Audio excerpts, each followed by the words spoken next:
Welcome to the Exploring Potential podcast, where we delve into the realm of unique and novel ideas within organizations. Join us as we uncover the driving force behind innovation and success by engaging in thought-provoking conversations and stories with some of the brightest minds in various fields. Hey everyone, thanks for joining us and welcome to the Exploring Potential podcast. I'm your host, Brett King. Today, I'm excited to introduce a topic I am very personally passionate about, and that is the impacts of and strategies for effective leadership.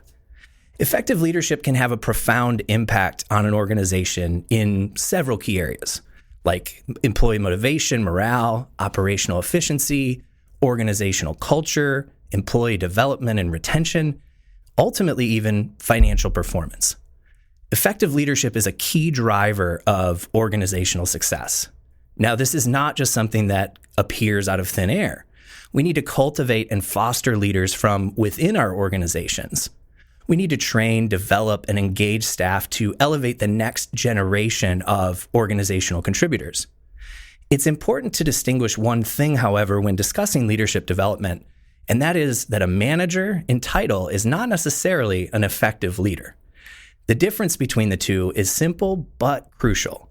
A manager in title can accomplish the basic hard skills required of a leader, such as submitting reports to corporate, ordering inventory, troubleshooting technical issues, things like that. A true effective leader in practice, on the other hand, can accomplish those tasks and effectively lead and manage their people. It might be easy to overlook, but the reality is those are two separate skill sets. The first is more hard skills, and the leading and managing of people require the development and mastery of key soft skills. The benefit to developing these managers into effective leaders in practice will show up as a better employee experience, keeping employees around longer, who are more productive, more efficient. It can also create customer loyalty, where they come back more often and spend more when they're with you. Now, before I introduce our amazing guest who will guide us through what effective leadership looks like and some tactics for achieving it, I want to take a moment to thank today's sponsor. Today's episode of the Exploring Potential podcast is proudly presented by Cinetrain, providing the highest quality employee training, onboarding, and development solutions for cinemas across the US, Canada, and Latin America. Cinetrain helps cinemas attract and retain top talent, standardize onboarding and training, and increase revenue while decreasing operational costs. You can learn more at cinetrain.com. Now, we're fortunate today to be joined by the brilliant and all-around wonderful person, Heather Morgan, who is going to help us learn more about effective leadership and, importantly, how to achieve it. Heather has been a theatrical exhibition executive for over a decade, serving in key leadership roles with AMC Theaters, Harkins Theaters, and now with Alamo Drafthouse as Chief of Staff and Strategy. Her roles have spanned operational excellence, content acquisition, strategic partnerships, and business development. Heather holds a PhD in industrial organizational psychology from Kansas State University, specializing in stress management, work-life balance, leadership development, employee engagement, organizational climate and culture, and more. You can see why we're talking to her today. She's been interviewed by various industry publications and has conducted numerous training sessions for the National Association of Theater Owners on these very topics.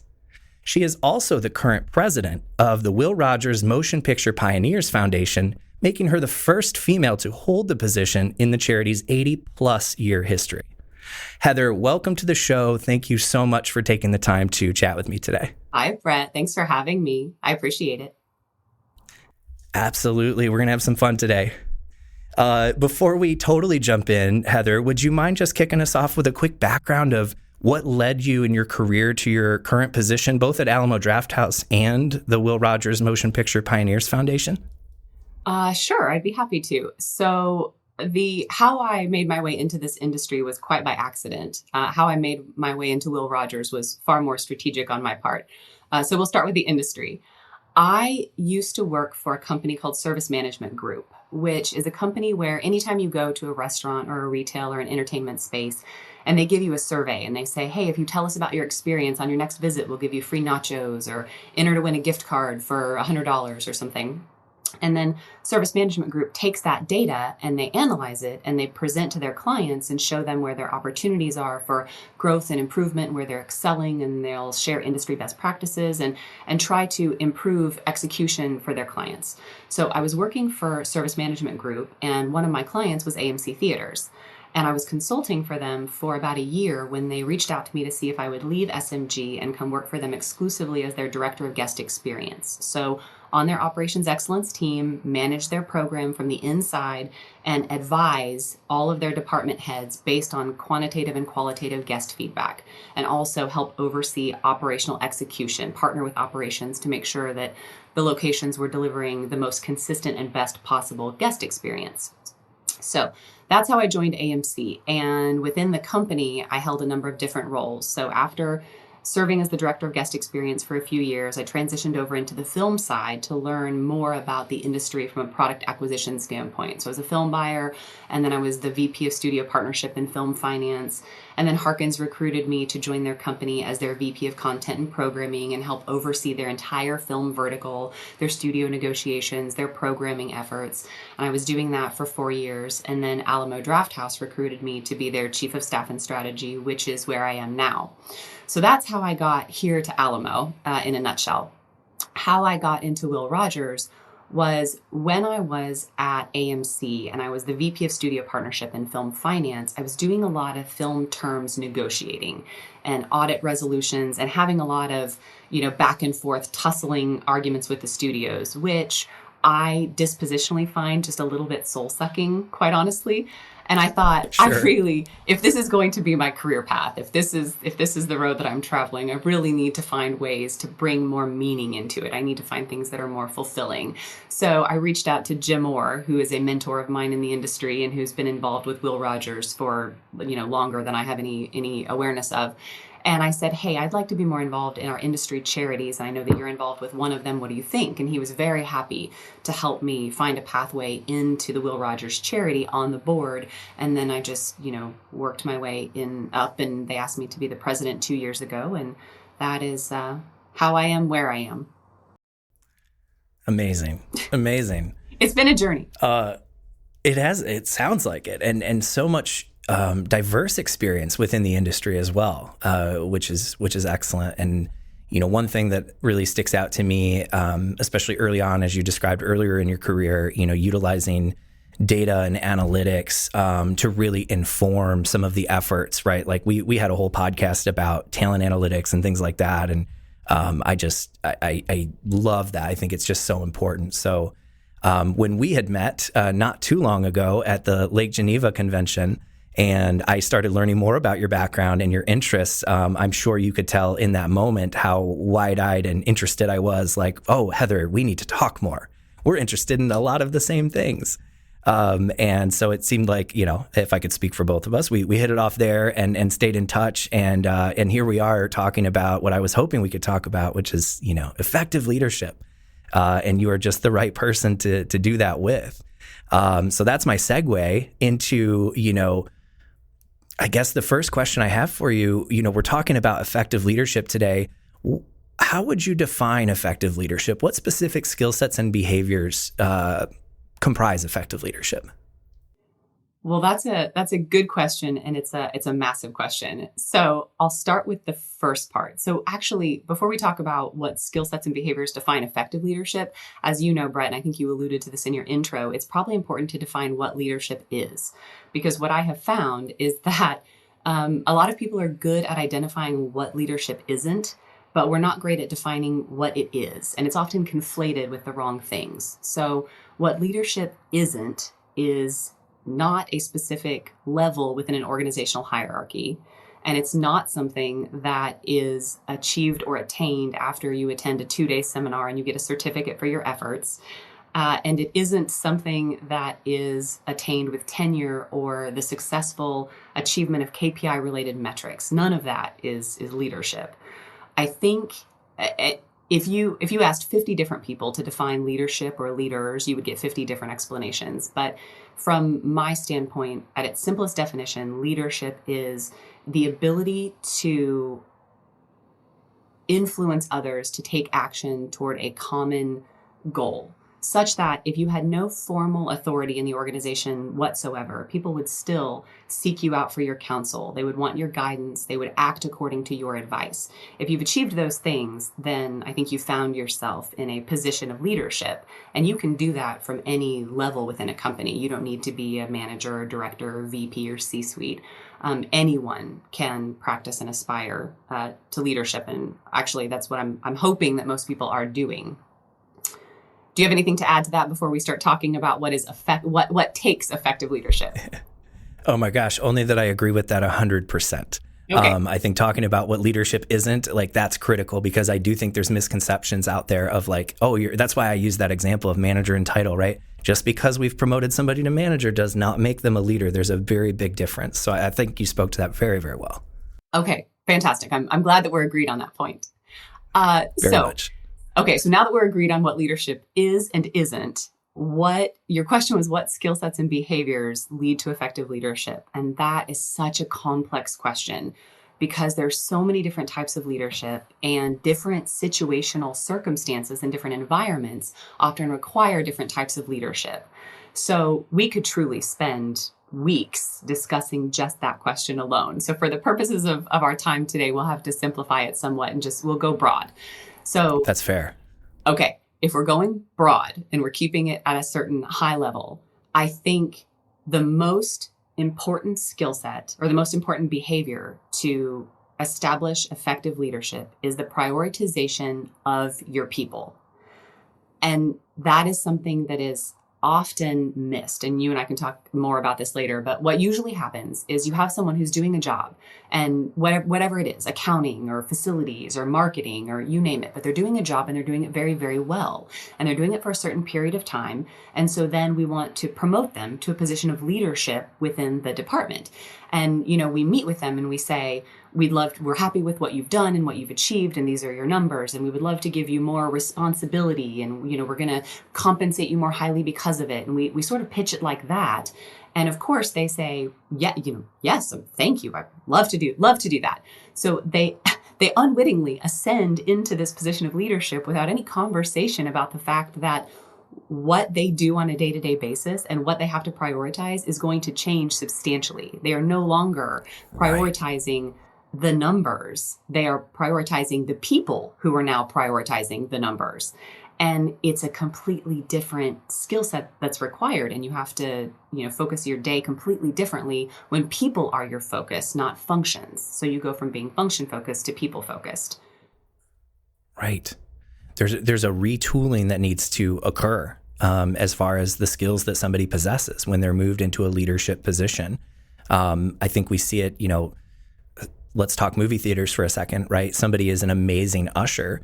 Of course, we want to promote from within. That's a great practice. We want to keep our good people around. We want to retain our talent. So to your point, right? Somebody's been there for a while. We start to elevate those people.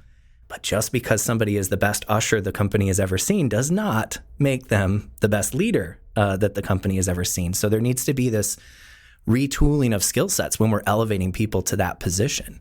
You're exactly right. And we can actually take that example and play that out. So let's take the example of an usher. Let's say you have an usher in a venue and they're doing a phenomenal job. So you promote them to being a manager within the venue. If you don't teach them how to lead people, then when they go about doing their new job, what that often looks like is they'll say, oh, you didn't get this clean enough. You need to make sure you missed this and this. And you need to make sure that you be at the doors when the show breaks and at the doors ready to welcome the people that are walking in. And, they can tell you what you are and you are not doing correctly when it comes to the execution of the job, because that was what they were good at. But being a leader is so much more nuanced than that. You need to find out, and again, we'll talk about this more later, but you have to have conversations with the people that you're now leading to find out what interests them, what motivates them. How do you empower them to go beyond their formal roles and responsibilities to do more within the organization? How do you paint a picture of what their purpose is that's meaningful? Because that's one of the things in today's post-COVID workforce climate that is starting to emerge, is that people are insistent on having more purpose and meaning in their work. They're not, gone are the days of a transactional work relationship where people are comfortable showing up, doing the job, getting the paycheck, and that's where the association ends. They want to have meaning in their work and they want to be cared for by the organization in a more meaningful way. So leading is much different than managing. So in terms of what skill sets and behaviors define an effective leader, prioritizing your people is the most fundamentally critical component. And then you could go on and on from there, but just some of the things that come top of mind is in terms of finding meaning, you have to be able to paint a picture for people that explains the why behind the company exists and why it does what it does, and how what they're doing in their day-to-day meaningfully contributes to the mission of the organization so that they can feel personally connected to a role, a set of responsibilities for a company that has a mission that they find compelling so that they feel like their work is important. And you have to be able to be comfortable, committing to a course of action with imperfect information. And you have to be willing to stay the course, even as situations sometimes adapt and change. So again, in the theater industry, an example would be if the film slate is not as strong as we thought it was going to be, so we're not expecting as much attendance, so we're not expecting as much revenue. So we decide that we are going to keep our current levels of staffing, but we're going to focus on retraining, right? We're not going to have as many guests to serve, so we're going to retrain our teams. We're going to double down on our table stakes. We're going to, clean up our shop, for lack of a better word, when attendance is slow. And then a few weeks go by and the numbers start coming in, and just like we predicted, the guests aren't coming in, so the revenue isn't as strong. And then some leader somewhere starts to panic and they say, we have to cut hours. We have to cut hours. We have to cut teams. We don't have the attendance to sustain what we're doing. And then all of a sudden, several different departments within your organization have to shift their focus and now do what we explicitly said they weren't going to be doing a matter of weeks ago. And there are a lot of organizations that are typified by that wavering of strategy, if you will, where 1 week or 1 month, people are told that the focus is one thing, and then it shifts very quickly to something that is different. And often those focuses are competing. And it keeps people in a state of, I think, frustration and confusion because they're just not sure what they're supposed to be doing. Right. Which is problematic regardless of what role you're in. And it sounds like, if I may, from what you were talking about, there's kind of two levels of leadership in these scenarios that we're talking about, because in order for this leader in particular that we're talking about, who's perhaps directly overseeing frontline employees, let's say, to make that connection and connect that meaning for the frontline employees to their job. Why is this meaningful? The why behind, because I totally agree with the trends you're seeing. We're seeing the same things, that people want meaning out of their role, regardless of age, regardless of position. If I may, in order for that leader to support that leader, would you agree, needs to be supported by the company as well? They need to be kind of brought up to speed and supported in those ways. They need to know how to connect those dots for that employee, for instance. Absolutely, 100%. That old saying, "Fish rots from the head." Right. Like that saying has merit. If the highest, most ranking leaders in your organization are not doing a good job at setting the strategy and creating the vision and communicating that to the people who report to them, and not giving them a pathway and guidance to communicate that to the people who report to them, to ensure that the entire organization understands the same fundamental why behind the business exists, then you will have multiple levels and multiple pockets of problems within your organization where people are not bought in, they're not committed, they're paycheck players, and you don't have that same level of loyalty or performance. Right, which can make all the difference. At the end of the day, these people are what your brand looks like, regardless of if we're talking about movie theaters, retail operations, hotels. I mean, you name it. Those people are the face of your brand. You could spend all the money in the world on your branding, but really what it comes down to is what experience are your customers getting when they walk in your door? And that has a tremendous impact on that. Yeah, absolutely. It does. So we're definitely aligned with, we went broad with it, but we've defined, the behaviors of an effective leader. What, Heather, are the organizational impacts of effective leadership? The good and the bad. What happens when it's there? What happens when it's not there? When you have an organization that has effective leadership throughout, and it prioritizes effective leadership throughout. There are a number of really incredible benefits that come from that. And when you don't have it, the absence of those benefits is very evident, I think. Some of the benefits include when you have effective leadership, you have people who are motivated to stay with your company for reasons beyond pay. So this is interesting because Gallup recently conducted a survey of, tens of thousands of workers. I forget the exact number, but basically what they found is that in today's post-COVID world, pay is becoming an increasingly more prevalent factor. It's now number one when people are considering other job opportunities. And my concern with research like this is how it is communicated and interpreted by leaders, not just in our industry, but across industries. Because if I'm a leader and I hear that, what I hear is, oh, well, money's now the most important thing to my people. So if there's a problem, I can throw money at the problem and that will fix the problem. And that's easier for me to do because that's immediate. It requires a lot less effort. I can make sense of that. I'll just throw money at the problem and then I'll buy employee loyalty. No problem. And that is just very simply not how it works. Money becomes a significantly more important factor to people when they are not loyal to an organization. If you establish loyalty to an organization where they love their role, they love their leader, their teammates feel like a family, that's an environment that they don't want to leave. So they don't seek opportunities elsewhere. And if opportunities do come to them, they're not just evaluating it from a dollars and cents perspective. There are many more factors at play. So I would say that when you have effective leadership through organizations, you have more employee loyalty, and that improves retention. It reduces turnover, so it saves costs. When employees feel that way about their organization, they work better, they work harder, they care about their role, they care about their teammates, they care about the brand. So they will go above and beyond for you all the time. They'll want to do more things to contribute to the organization. You don't have to worry about this quiet quitting phenomenon, or silently resigning from their roles. They will not lean back. They will lean in when they are being led in a way that resonates with them and is meaningful. So those are just, a few of the benefits. And to your point earlier, they become evangelists for your brand. They talk about what a fantastic place they work, and they talk about that to customers who patron that company, and they talk about that to people that they know who want to then come work for that company.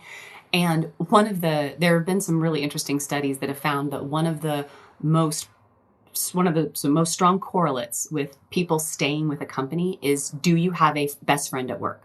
And if they say, yes, I have a best friend at work, they're more likely to want to stay with the organization versus if they say they don't. And it's further evidence how important that sense of community is. So when you have your employees evangelizing your brand and people that they know wanting to come work for that brand, you build that community from the inside. So I could go on. There's so many incredible benefits that come. And then let's not take our eye off profitability, because if any company is being honest with themselves, revenue and profitability is an incredibly important outcome to focus on. But if you subscribe to the service profit chain logic, then you invest in your teams to create more engaged employees. Your employees do their jobs more effectively, they deliver better service, and when they deliver better service, you have more customer loyalty and repeat business, and then the revenue grows. So, business leaders are often well served by not directly focusing on the revenue and not directly focusing on the customer. Directly focus on your employees and let your employees focus on the customer, and the customers will bring in the revenue. So it all feeds together cyclically. Yes. Oh, I love how you put that. That's because there are so many people that, some people are so numbered minded, right? That when you start talking about leadership, investments in your people and leadership development, it's immediately like, well, what's the ROI? What's the ROI? And your proposal is like, really, you can't look at revenue without looking at it in this way, because it's your people that are creating those opportunities. Yes. And another problem with thinking that way is because leadership is a practice. It is a skill set that is developed over time. It is not something that you can see an immediate ROI from. So when we say we're going to invest in our leaders, if you measure increased profitability the next quarter or 6 months later, or even 12 months later, you are probably going to see a negligible, if any, impact whatsoever. You have to choose that this is the right course of action and that you believe in the long-term benefit of this. And then when you look back years down the line, you are going to see the fruits of all of that labor play out. But you have to be patient, and you have to be a believer, and you have to stay the course. Yes, you can't just dip your toes in. This isn't something that you can dip your toes in, see like, well, what's the results? Are we doing well? Are we like, no, you have to commit. You're either committed to your people at that level or you're not. Yes, that's exactly right. Yeah, I love that. And I love what you had talked about with some of the benefits, what it sort of boiled down to me as, this sort of holistic cultural impact that effective leadership has, which sort of, if I could summarize, I don't want to oversimplify what you said, but to summarize, sort of removes that transactional aspect of employment. It creates that loyalty with those employees when they have that effective leadership, and removes that sort of transactional, oh, I can get more money here because there are so many other things that this company offers me. I'm supported by effective leadership. I want to stay. Yes, absolutely. Without That's my attempt at without that, you have a transaction. You said it beautifully. When you don't have that level of leadership, the truth is that you have people that are there for the paycheck, period. And if something more compelling comes along, it will be easy for them to leave and take all of that knowledge with them, and all of the time that you've invested in them. And it not only is there a huge cost to turnover, but it also creates organizational instability, because you have new people and new leaders coming in so often that you get this kind of revolving door effect. And you don't have that if you have an entire workforce that is believing in what they're doing and bought in, and they understand their role in it and why it's meaningful. Right. Oh, that's so well put. What, I guess, in your experience, doesn't have to be companies you've worked for, but you've had so much experience with just working with other companies and everything else.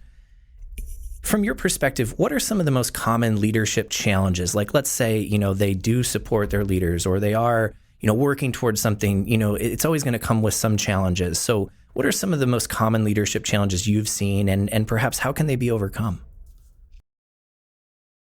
That's a good question. Okay, so drawing on my experience from within the industry and outside of the industry, and then also just the byproduct of being sort of a lifelong student of leadership practices and processes, I would say there's a few things that come top of mind. Leaders face a lot of challenges, no doubt about it, but there are a few that come top of mind. The first one we can kind of breeze over because we already talked about it, which is people get promoted to a position of leadership because they are good at the job, and then they are not taught to lead. So they focus on still being good at the job. And that's why you get people who micromanage, because they actually are better at the job than the new person who is doing it. That's what got them promoted. But yes, that's not their role. Then you just have multiple people doing the job. And that's when that happens, you'll often have leaders talking about how they're spread too thin, like they're doing too much, they have too much on their plate. And a lot of that can be because they're too in the weeds. They're focused on still doing the job. So they're not leading their people, but they are being brought all of the issues that come along with leading people. So if you have people on the team that are not getting along well together, or that are not working well together, that are, their outcome is contingent on someone else's efforts, and they're not happy with the level of effort the other person is putting in, like you have to, all that still gets brought to their doorstep. But that's not their sole focus. They're still focused on how well each person is doing their individual job. So right. that creates problems, is that we promote people into positions of leadership without having candid conversations with them about what that means. Then once they understand what that means, do they actually want that? Not everyone has the capacity to lead. Some people have a naturally greater capacity than others, but more importantly, some people have a greater interest in it than others. Some people don't want to lead others. And that's not really a conversation that we usually have at an organizational level. This is what it would mean for you to take this role. This is what would be expected. This is how your day-to-day would change. Is that something you want? And then This is how we're going to support you. So that's problem number one, is we don't set good expectations about what being a leader means, and we don't provide them with resources and training. So the solve is to have those candid conversations, and then to have leadership training programs in place, and not in a one and done sort of fashion where it's like, congratulations, you're a leader and you'll attend this, week-long seminar and forevermore. then you're good now. Right. It has Yeah. to be an ongoing leadership development effort, which is why pairing people up with mentors is such a great idea. When you have someone who's new to a leadership role, pairing them up with someone who is a more tenured leader gives them an ongoing safe space and a resource to leverage to continue to hone their leadership practice. So that's how you solve for that. A second challenge that I've seen leaders face often is that at an organizational level, we give them too much to do without clear direction on prioritization and without necessarily enough time or human resources to do what we are asking them to do. So, if you talk to some leaders and say, if you ever talk to leaders and spend time, and Brett, you've probably encountered this, if they tell you that they're struggling with certain things like, time management or getting everything done in a day, and then you say, well, what are you focused on? What do you have on your plate? And they'll start to list it off. And it's this infinite list of everything because they get the to-do lists from the people. If you're a mid-manager, if you're a mid-level leader, which most people are, then you get the to-do list from the people beneath you. And you get to-do lists from people beside you, and you get to-do lists from people above you. And you have all of these things to do. And again, sometimes they're in direct competition with one another. And that can render your leaders ineffective because they're trying to do too much, such that they can't do any of it well. And they're frozen. Yes. And burned out. And that leads to all kinds of things, right? It leads to demoralization and burnout and then turnover. And so the way that we get around that really needs to be a top-led initiative where we create strategies for the organization that are limited in scope and clear and put accountability to it. So I liken this a little bit to building a house.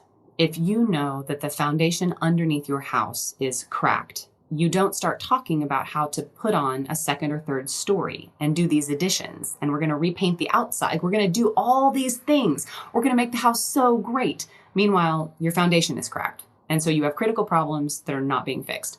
So instead, you try to do everything at once. We're going to fix the foundation and we're going to start building the renovation and we're going to repaint and we're going to, you do all these things. Because they're all problems, so fix them all at once. Yes, like all of these things are issues. So we will work on all of these things. And if everything is a priority, then nothing is a priority. So that just doesn't work. So the top level leaders of an organization really have to prioritize with a specific vision. So you have to say something like, this coming year is about fixing the foundation. That is the focus of the next year.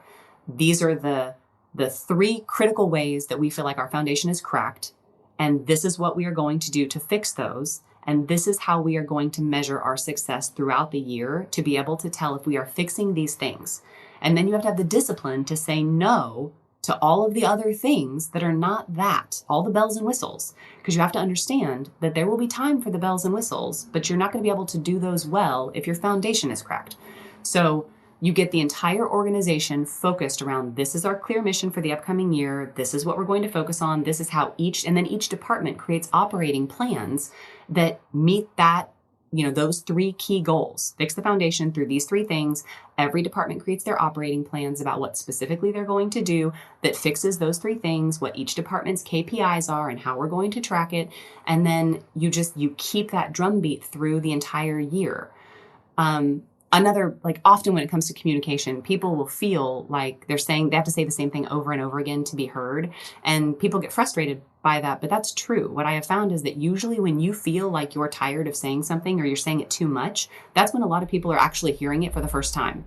So you have to keep repeating what the focus is and how we're measuring it and why it's important. It's just repetitive communication and reinforcement of the strategy. So when you limit the scope of the organization in that way, you can give people a simple goal that they can see, that they can measure, that they know why it's important, and then they're not bombarded with having to try to do everything all at once. So that's probably... They see it all through... Yeah, go ahead. Oh, go ahead. Well, no, you first, because I'm going to move on to point 3 in just a minute. Fair. I was going to say they see everything through the filter of, it's highly filtered down. And it's very, it's very obvious what their focus is. and they're able to kind of keep that mindset and that focus. And then all those to-dos that aren't as related, they kind of, not that they're not going to get done, or maybe they get done in a different way, but their focus has been filtered very specifically through that guidance. Right. That's exactly right. Like, you can't say that our focus is fundamentals of execution and greater guest acquisition and building guest loyalty and upgrading you can't have, 7 to 10 large focus items that in any given year would take you that long to complete. You have to limit your scope to something that is feasible, or your teams you'll keep your teams in a constant state of chaos and misdirection. And then at the end of the year, chances are you're going to be dissatisfied with the level of results you've achieved and the level of execution on those results because you were just trying to do too much. Right. And I've got one more interjection before the third point. I'm sorry. Yeah, no, it's a throwback to earlier when we talked about that ability to communicate the why your job is important. This contributes directly to that, because if we have that sole focus that's communicated to that middle manager leader, right, they're going to have a much easier time giving clarity to the people underneath them on this is the why. This is really what we're all about. So it just wanted to connect that dot of something you had said earlier. This feels very relevant to that. Yeah, it is actually very relevant. And now I'm going to segue. So back to that point on why, it's really important to create a compelling why for people. You can't just explain a why that doesn't inspire anyone, because then that doesn't increase their loyalty or their interest in staying for the organization. So if you run a theater chain and you say, our goal is to, generate the most box office revenue of any theater chain that exists. Well, if I'm an usher, that's not compelling to me. Like, why do I want to work for a company whose, biggest goal is to make the most revenue out of any other theater? I can't feel warm and fuzzy about that at night when I've had a really hard day and guests have maybe been unkind to me and I'm tired and I wonder why I'm doing what I'm doing. I'm like, I'm doing what I'm doing so it can make the company money. That's not a compelling vision. We have to talk about things like, we believe that film is art. And when you put art out into the world, it can heal people and it can provide a community for people to find others that are like-minded, where they feel like they finally found a family, or it can, show people windows into perspectives of people who have lives that are completely different from theirs. So it increases empathy and, understanding. There are all kinds of ways that you can draw meaning into what you do, but whatever you do, don't let the numbers and cents dictate what the why is, because that's not compelling to any of us. It's not compelling to me. Right. And it's especially not going to be compelling down at the front line. It's like, how can I relate to that? But the way you just described it was beautiful, right? That's something like, you've got me like, yes, I love that we work in the movies in terms of Cinetrain, right? Because there is so much, like the way you just mentioned, just the impact that it has, right? That's what you want people going home at the end of the day and feeling like they're contributing to. Yeah, that's exactly right. Okay, so point 3. Well, challenges that leaders face. There are far more than 3, but the top 3 that come to my mind. The third one is I think that many organizations, both in our industry and beyond, we send the wrong messages to our teams by often rewarding the wrong things. And so here's what I mean by that. So if you were to let's take an example outside of our industry. So let's take a sales company. You have different teams and they both have sales targets they're supposed to meet by the end of the year. And you have this one team and they are laser focused on achieving that sales target by the end of the year. And so the leader of that team drives his or her people incredibly hard. And when targets aren't met, they're coming down on them very hard. And they're not utilizing any kind of positive coaching or encouragement. They're solely focused on the numbers. And so you have a lot of people who, leave that team because they get burned out. So then you bring more people onto that team and teach them as quickly as possible to get them off and running to hit the sales target. So what you can have is this really up and down mentality and emotional state of the team, where the team is laden with turnover, burnout. Nobody's particularly loyal to the organization, but they're trying to drive toward this sales target. And at the end of the year, let's say that team hits the sales target. They hit it, they get it. They get a bonus. Yay.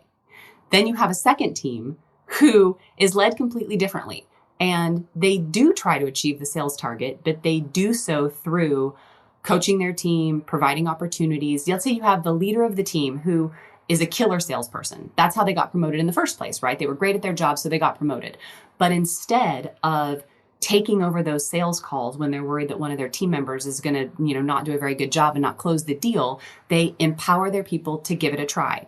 They monitor them closely. The person messes up, they miss the sale. So the leader takes the opportunity to coach them and say, this is what I liked. This was your opportunity to improve. This is what I think we should do next time. And they give them opportunity after opportunity. So the people on their team, they have no turnover. They feel supported. They feel coached. They're given a safe space to fail without feeling like they're going to be penalized or fired. And they have this progression, right? This upward sales momentum, and they progress, but they miss the target and they don't get bonused. So in business, again, not just in our industry, but in all industries, we tend to reward the achievement of the what without giving any consideration to the how. It is not just important what you are achieving. It is critically important how you are achieving it. And we as a society do not place enough emphasis on rewarding the how and then coaching the how when it is counterproductive to the health of our organization. Yes. That's what we do. Right. You're absolutely right. And that's across the board. I can pull an example of this even applies in higher education. So one of our earlier podcast guests, if you listen to the episode with Vicki Baker, she talked about KPIs in higher education. Let's say they're attendance numbers. And so you're just driving out to hit attendance numbers. Like that's your number one goal. That's the KPI you've been given. Let's say you hit it, but the results, you had talked about, the how are we going to get there? What does that look like? What are the further details to that? Her example where the results might be, you might have increased attendance, but it's all white men, right? So now all of a sudden you've lost your diversity in talent or in students rather. So that's just an example to play off of what you just said of there's unintended consequences if we're just focused on that KPI at all costs without thinking of the how. Another thing that caught my ear as you were talking, you talked about providing these opportunities almost to practice, as you talked about this effective leader in your example, right? Allowing those I might be the best salesperson. I could take this call, but I want to let my people try and fail in a safe space. I've just started the new Adam Grant book. Can't remember the name of it. But he talks about all these people who have learned 5 or 7 languages who are just, which blows my mind. It's a whole other talent. But the number one takeaway from that was what these people do to learn these languages is they just start using the language. There's people that start learning languages and spend years reading and writing, but never speaking, or, studying, but never speaking. And so that just, that reminded me of that in terms of how effective a teaching method that is as far as leadership goes. And I know that was kind of a side point you make, but it really is an effective way. Give people the opportunity to try as an effective leader and give them a safe space to fail. And what the research shows, as far as this study by Adam Grant went, is they're going to learn faster and more effectively if they're going through that process as well. That's exactly right. I think that's a brilliant example. And when you say that this is the conflict that happens often in organizations. We say the right things, but our behaviors indicate something else. When we say that fostering the development of our people and having a high level of employee engagement is important to us, and then we are not paying attention to the how teams are being led and how they are achieving their numbers, but rather just what they're achieving, it sends a very clear message that that's not actually what the organization values and prioritizes. Rather, it almost needs to be done on a 2x2 grid type format where you have performance on one axis and you have team engagement or, perceptions of support, something like that on another axis. And where it falls on the grid tells you, how you're going to respond to those teams. But they're both on the grid. That's the most important piece. They both need to be on that grid. Yeah, I like absolutely. how you put that. Yeah. Well, that's brilliant. I thank you for sharing that. I couldn't agree more. I want to talk about the unique experiences specific to women in leadership positions, which you clearly have experience with.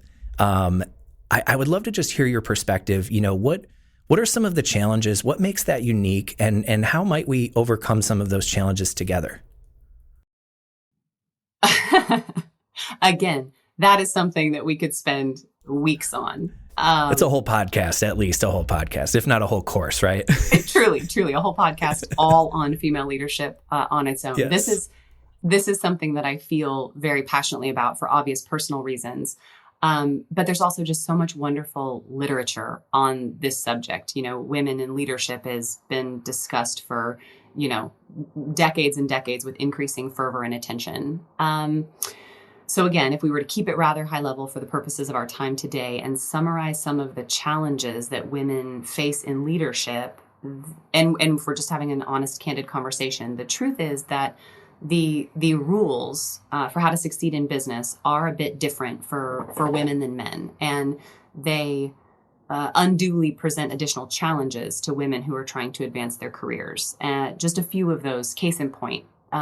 Behaviors that lend themselves to effective leadership are often rewarded in men but are chastised in women. So, for example, being assertive, right? Taking charge, having strong opinions, being passionate about a subject, really going to bat for something that you believe in. When men exhibit those characteristics, the general consensus is they are being leaderly. They are passionate, they are engaged, they are someone that we would want to follow.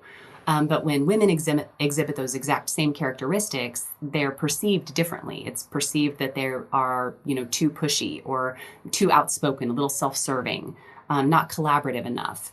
And it really starts, if you go back to the very, very beginning, it starts in childhood and infancy when women and men are both being raised often. And I'm making a lot of generalizations right now. I understand that.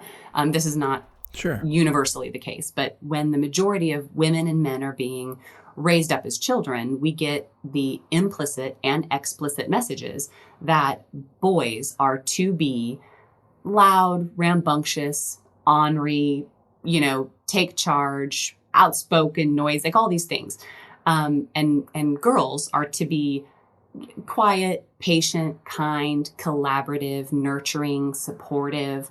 And then, so when those are the implicit messages that both sexes are receiving as they grow up, when you get into the workforce, we all still carry, those turn into unconscious bias, and we all hold those unconscious bias, which is why when you talk about how women have a difficult time succeeding sometimes in business, it isn't just because they're not being supported by men. Absolutely on the contrary, they're often not being supported by other women. And that's because men are often, even without, even somewhat unwittingly, they don't necessarily consciously realize this, but men are off-put often by strong women, but women are often off-put by strong women as well. And so that's why you'll see those phenomenons. So unconscious bias is one of the biggest things that presents challenges to women who are trying to succeed into positions of leadership.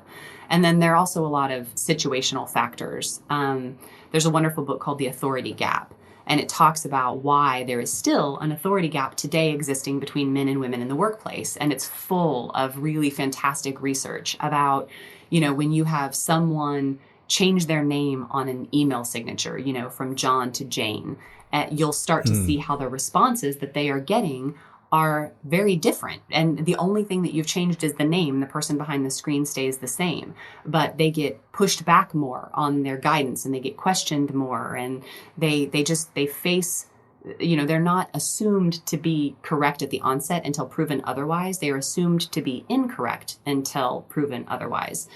And talked over more in meetings and, all these things. So that's why I say we could talk about it for a long time, because there are a lot of situational and dispositional factors that tend to result in women just having a more difficult time achieving levels of leadership and holding levels of leadership. Right. So it sounds like, we're not going to solve the world's problems in today's podcast, of course. But it sounds like with such a focus on unconscious bias, is that a good place to start for an organization or for an individual, right? If I came to you and I just said, Heather, I want to make sure I'm better. I want to put myself in check, right? We've got women on our leadership team. I think we do a great job, but I feel like everybody can always improve and do better. it is checking unconscious bias the place to start? That is an excellent place to start. And I actually dream. If I were to articulate my fantasies to you, my greatest fantasy is to have men in our industry come to me and say that very thing. Like, I want to be more aware. I want to be more, supportive and a more active ally for women who are advancing in our industry. How can I do that? And the reason why I dream about that is because it's a difficult conversation for women to initiate. When women see this happen, Right. it's commonly known amongst legions of women that these different types of things happen to them. They're affected by it, that, certain people are allies and certain people are not. But, it's very difficult to broach those conversations when you're trying to advocate for yourself and your own group, especially when you're not sure how receptive the other party is going to be. So Right. when the other party opens up that conversational line and says, I understand that I hold unconscious bias, because we all do, I would like to help. I would like to become more aware and see how I can do better. That's a brilliant place to start. And then also trying to get around this conversation of equity versus equality. When we talk about equality, right, and we're treating everyone equally, so we're going to give the same, aptitude test to all groups of people. Going back to your higher education example earlier, right? Yeah. Well, certain tests, the way that they are written, are geared to be performed well by certain types of people, and other types of people have a harder time with certain types of testing, or when you have had a group of people, so like, let's take women, for example, right? If women throughout their entire lives have been challenged more, questioned more, chastised or coached when they've tried to exhibit levels of leadership, then they start to hold themselves back, right? Understandably so. When there are opportunities for advancement, women will not raise their hand unless they feel like they're 70% or more qualified, whereas men can be 30% qualified and raise their hands and feel like they've got a shot. So, Yep, that sounds right. Right. Women will start to internalize those things. They're used to being questioned. They're used to being called out. They're used to being assumed wrong. And so they'll start to stay quieter and not raise their hands for opportunities and have less confidence in themselves. And so then when they're in that state, right, they're at a disadvantage that's been crafted over decades of time. Then in the workforce, you say, we want to put an emphasis on this. We're going to treat men and women equally. So we're going to open up this, promotional opportunity. Raise your hand if you're interested. And you get 10 men that raise their hand, and you get 2 women that raise their hand, and you say, well, we treated everybody equally. We gave everybody an open shot. Well, that's not sufficient if you really want to reach parity in the workplace, because your women are at such a systemic disadvantage that's been brought about over time by such a high number of things. So if you really want to achieve equity, if you really want to get women to the same position as men, then you need to make greater strides with women, because your men are already so far ahead.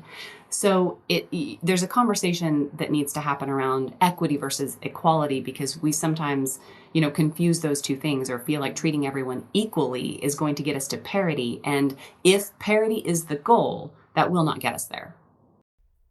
Right. They're not the same thing. And I think they're commonly and often confused. And I think you explained it very well, the differences between the two.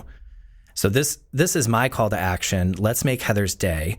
And let's for men executives, let's ask the question, right? Let's revisit our own unconscious bias, because as Heather mentioned, and Heather did not single out just men. Women, have the same unconscious bias. It's something that starts at early childhood and brings, all the way through life.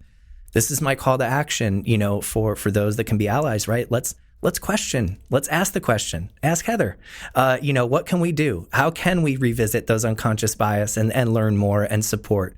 So that's my call to action from today's podcast is, let's ask those questions. Let's have that conversation, because it is, again, it plays into the equality versus equity, and we can all succeed in this together. But to your point, it is going to require not those that are advocating for themselves. I mean, that's important too, but it requires other people to get involved and to step up and to make sure that we're, again, revisiting those unconscious bias and having that dare I say, uncomfortable conversation, right? Step into the discomfort and have the conversation. Yes, yes, yes. I am here for it. Dreams come true today. Today is when Heather's dreams come true. Let's make it happen, everyone. So we're winding down, Heather. I really appreciate all the time. I guess one last quick question. You've addressed this in a couple other ways, so feel free to just be brief or summarize. But I just want to ask, what are some tactical ways to support our leaders within an organization? And a couple things you've mentioned are training, continuous training, not just, here you go, here's a certificate, you're a leader forever. And then you also mentioned mentorship, so both of those I feel are very, very strong. Would you add anything else to that, or just is there anything else that you would reiterate for those? No, I mean, I think that through those, it's probably a good place to start. It really starts at teaching your leaders how to lead. Teach them that they are no longer responsible for the job. They are responsible for the people who are responsible for the job. And being responsible for humans is an immense responsibility, and it's not to be taken lightly. And if there are people in organizations that feel like their role is to make sure that their people come in, get the job done, and then leave at the end of the day, they're not leaders. Call them managers, call them bosses, call them cogs in a wheel, whatever you want, but they're not leading anything. And the people that work for our companies, they deserve good leadership. We all deserve good leadership. We spend too many hours at work away from our families and away from our hobbies and we devote a tremendous amount of ourselves to, and our identity to the roles that we have in our organizations. And in exchange for that, we deserve to feel like we have a shared sense of purpose and that we're genuinely cared about and that we are connected, through the organization to the broader community. So I think the last thing that I would mention on that is if we want to have a better industry, if we want to have stronger companies, if we want to have a happier workforce, if we want to have a better society, we have to elevate our level of leadership at every level across the board. And it requires a commitment to continuous action and effort. I love that. I have nothing to add because I think that was perfectly put. It requires that commitment. Yes. Heather, thank you so much. This has been such a pleasure. This is the part of the show where I do want to pause and give you a few moments to plug whatever it is that's most important to you right now. So, company, initiative, idea, have fun with something, whatever it is, the floor is yours. I want to give you that opportunity as my thank you to you for spending so much time with me today. Aw, thank you. Well, it's hard for me to narrow down because the truth is I am a very passionate person and everything is often important to me. But so for the purposes of winding down our call, I will narrow it down. I would say if I were going to plug something, I would plug general mental health. Because it ties into effective leadership. I know we've been talking about COVID for a long time, but really, truly, its impact on not just our industry, but also all of the people in it was profound. And it created, the research is there. It's created higher, prevalence of anxiety and higher prevalence of depression and social isolation. And I mean, the truth is that we are social creatures and we were required to not be social for an extended period of time. And there are still people today who are experiencing lingering effects of that. And you can tell when you look out into the world and you see how people are just a little bit less understanding of one another and a little bit harsher with one another and quick to, snap or be violent or judge or, COVID and everything that it brought about did not bring out the best in humanity. And so the thing that I would plug is to just everyone be aware that, there is a strain on mental health nationally going on right now and that we need to be aware of it. And you need to be aware of it within yourself. You can do your part to be someone else's support system, but really everyone needs to regularly take stock in terms of how they are feeling and avail themselves of the resources that they have. Most companies have, employee assistance programs that provide counseling. We have industry programs through Will Rogers, which I'm part of, as you pointed out at the beginning, Brett, that provides supportive counseling to people in our industry. Friends, family. It's very important that we all reach out, especially during the holidays, because the holidays always exacerbate mental health strain anyway. Yes. So please, my plug for everyone is to just take care of yourselves and to take care of the person to your right and your left. That's what I would ask of everyone. I love that. Thank you, Heather, for using your time to advocate for everyone. I think that is so critically important. Take care of yourself. That's a great message. And like you had said, you can be there for each other, but it's really, really critical to take care of yourself as well. One line I'll borrow from a good friend of mine who's a psychologist. Every time I hang up the phone with him, he always says, give yourself a hug. And that would be just to piggyback off of everything you just said, Heather. That would be, my advice as well. Give yourself a hug. Just, take time to appreciate yourself today as we navigate those waters. Thank you, Heather. That was brilliant. This whole podcast has been an absolute pleasure, as I imagined it would be. I always have a blast talking with you. I do want to thank our listeners and our viewers for tuning in to today's episode. Please don't forget to like and subscribe if you are getting value from the content that we're putting out there. We want to hear from you. You can subscribe on Apple, Spotify, or wherever it is that you get your podcasts. Please, while you're there, drop us a rating if you wouldn't mind. We just want to know how we're doing. You can also watch, like, and subscribe on YouTube, and visit exploringpotential.com for more information about our team and the work that we do. Thank you all so much for joining us, and we will see you on the next